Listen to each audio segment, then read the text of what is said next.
this is something that actually ended up changing the wrestling business in a roundabout way.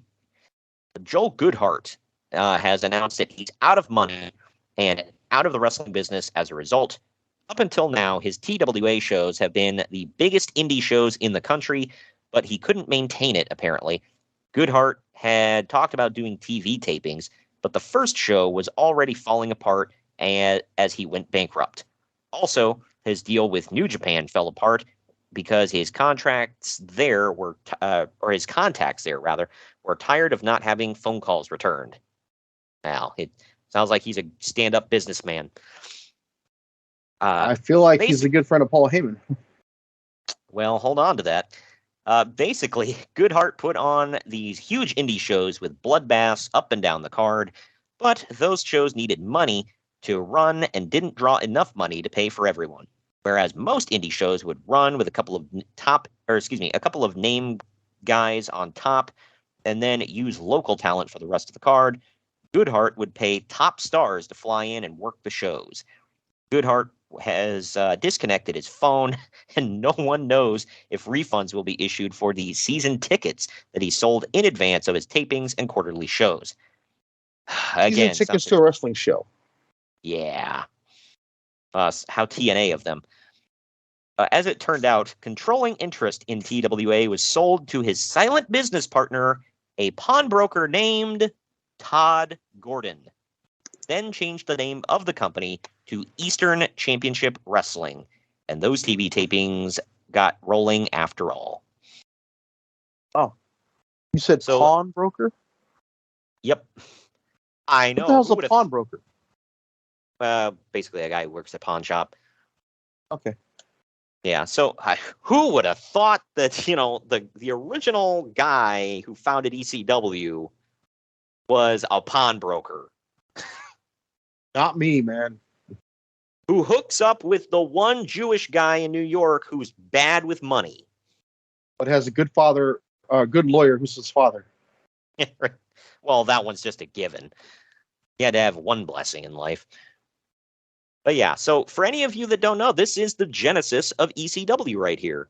It was called TW. It was TWA. I don't know what that is. I'm going to say the Wrestling Alliance or something. Yeah, I'm not exactly sure, but either way, that's what it started as. And then it morphed into Eastern Championship Wrestling. And then it became Extreme Championship Wrestling. So within literally 3 years, it had 3 names. Is there any chance it was Texas Wrestling Academy? That's what I'm thinking. Oh, no. Okay. It was Tri-State Wrestling Alliance. Okay. So we can rule out Trojan Wrestling Academy. I really wanted to be Trojan because there were some common jokes, but damn it. Okay. Good Lord. Yeah, no, it started. So it was in the New York area, which makes sense. Tri-State Wrestling Alliance. And then it became NWA Eastern Championship Wrestling. And then I guess it started as the TWA in 89. So 3-year run-ish. And, wow, that's some UWF stuff. Yeah, right. And then they seceded from the NWA in 94. And I think I don't know if it was in 94 they officially changed to Extreme Championship Wrestling or if it was in 95.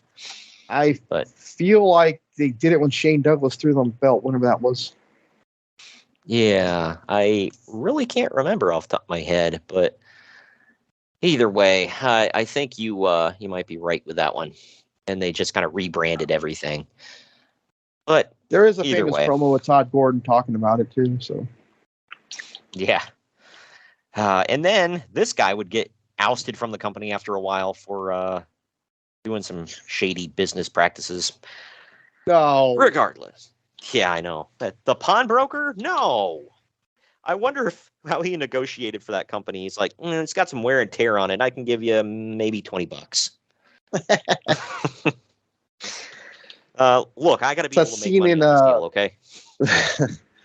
The scene in Force Awakens, that guy, that animal's offering like 2 or 3 credits for expensive stuff. Yeah.